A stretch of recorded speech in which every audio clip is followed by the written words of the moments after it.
अंतरिक्ष से जुड़ी पहेलियों का कोई अंत नहीं है। रहस्यमय अंतरिक्ष की सबसे बड़ी पहेलियों में ब्लैक होल भी एक है। ये सूरज को भी निगलने की शक्ति रखता है। चंद्र और सूर्य मिशन की सफलता के बाद भारत अब ब्रह्मांड के सबसे बड़े रहस्य ब्लैक होल की स्टडी के लिए उड़ान भर चुका है। नए साल 2024 के पहले दिन ही PSLV-58 रॉकेट के जरिए एक्सपोसैट सैटेलाइट लॉन्च कर दिया गया है।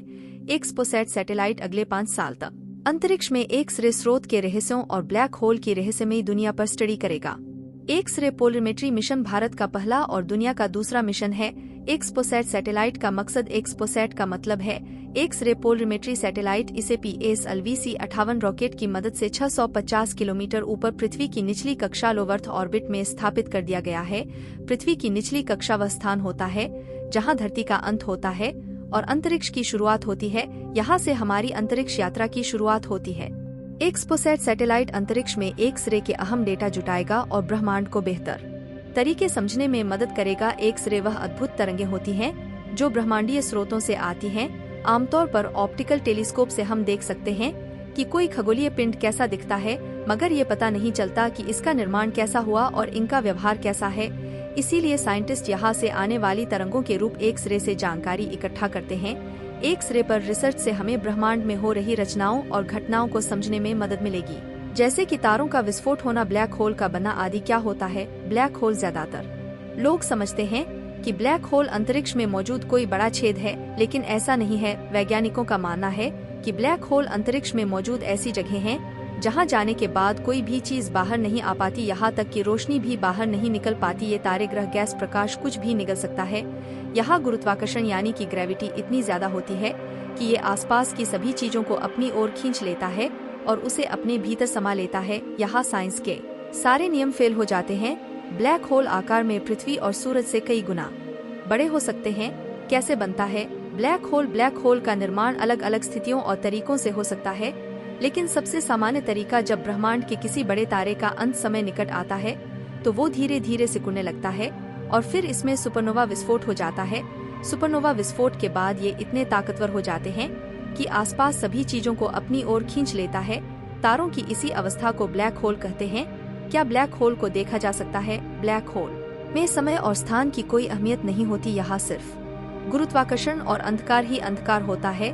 इंसानों के लिए ब्लैक होल देखना संभव नहीं है क्योंकि इसमें मौजूद गुरुत्वाकर्षण आसपास सारी रोशनी को अपने अंदर खींच लेता है। इसके आसपास कुछ भी घटित नहीं होता है जिससे उनकी मौजूदगी का पता चल सके। जब कोई ब्लैक होल और एक तारा नजदीक होते हैं तो अंतरिक्ष में एक अद्भुत नजारा देखने को मिलता है। इस तरह का नजारा इंसान सीधे अपनी आंखों से नहीं देख सकता है।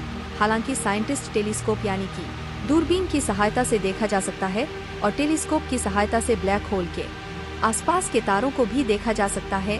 ब्लैक होल की पहली तस्वीर वैज्ञानिकों ने साल 2019 में आकाशगंगा के बीच स्थित ब्लैक होल की पहली तस्वीर जारी की थी। इस तस्वीर को इवेंट होरिजन टेलीस्कोप नाम के एक एस्ट्रोनॉमी स्क्वाड ने 10 अप्रैल 2019 को रिलीज किया था, जो पृथ्वी से लगभग 5.5 करोड़ प्रकाश वर्ष दूर है। यह दूरी इतनी है कि कोई भी इंसान पढ़ नहीं सकता। यह तस्वीर किसी आग के गोले या चक्र की तरह दिखती है। मेसियर 87 नाम का यह पहला ब्लैक होल हमारे सूरज से 6.5 बिलियन गुना से 1000 गुना ज्यादा बड़ा था। ये इतना बड़ा आंकड़ा है कि आम इंसान के लिए गणितीय अंक में लिखना संभव नहीं है। इवेंट होरिजन टेलीस्कोप के डायरेक्टर शेफर्ड डेलमैन ने ब्लैक होल की पहली तस्वीर के बारे में कहा था, ये देखने में ऐसी लगती है जैसे पृथ्वी से चंद्रमा पर किसी चीज या कंकड़ की तस्वीर खींची गई है। 1.5 करोड़ मील लंबे चौड़े और 40 लाख सूर्यों के बराबर भारी इस ब्लैक होल की तस्वीर को देखने योग्य बनाने के लिए वैज्ञानिकों को 2 साल का समय लग गया था। क्या ब्लैक होल भी एक दिन मर जाएगा? कहते हैं जो हर इंसान और चीज का एक दिन अंत निश्चित है, ऐसे ही ब्लैक होल का भी एक दिन अंत हो सकता है। हालांकि कोई ब्लैक होल कितने समय तक जीवित रहता है यह कहा नहीं जा सकता। ब्लैक होल के सिद्धांत को समझने में अहम योगदान देने वाले स्टीफन हॉकिंग ने कहा था, एक समय ऐसा भी आएगा जब ब्लैक होल पूरी तरह से अपने गुरुत्वाकर्षण से मुक्त होकर गायब हो जाएगा। हालांकि ये कैसे होगा और कहाँ गायब हो जाएगा ये अभी भी रहस्य ही बना हुआ है। भारत का mission XPoSat Indian space research organisation ISRO के एक्सपोसैट मिशन का मकसद ब्रह्मांड में मौजूद ब्लैक होल मृत तारों को और अच्छे से समझना है। मुख्य रूप से अंतरिक्ष में 50 सबसे चमकीले ज्ञात स्रोतों की स्टडी करना है। इसमें pulsar black hole, X-ray binaries, active galactic नाभिक, न्यूट्रॉन तारे और गैर थर्मल सुपरनोवा अवशेष शामिल हैं। एक्सपोसैट एक्स-रे फोटोन का इस्तेमाल करके ब्लैक होल और न्यूट्रॉन तारों के पास होने वाली गतिविधियों का अध्ययन करेगा। नासा के 2021 के imaging X-ray polarimetry explorer mission के बाद यह दुनिया का दूसरा मिशन है। भारत के एक्सपोसैट सैटेलाइट की लागत करीब 250 करोड़ रुपए यानी कि $30 मिलियन है, जबकि नासा IXPE मिशन की लागत $188 मिलियन है। अंतरिक्ष से जुड़ी पहेलियों का कोई अंत नहीं है। दुनिया भर के वैज्ञानिकों के लिए ब्लैक होल आज भी एक रहस्य है। ब्लैक होल्स की शुरुआत कहां से होती है? ब्रह्मांड में कितने ब्लैक होल हैं? ये अब तक वैज्ञानिकों को ज्ञात नहीं हुआ है। ब्लैक होल को एक बड़े खतरे की तरह भी देखा जाता है, क्योंकि ये सूरज को भी निगलने की शक्ति रखता है।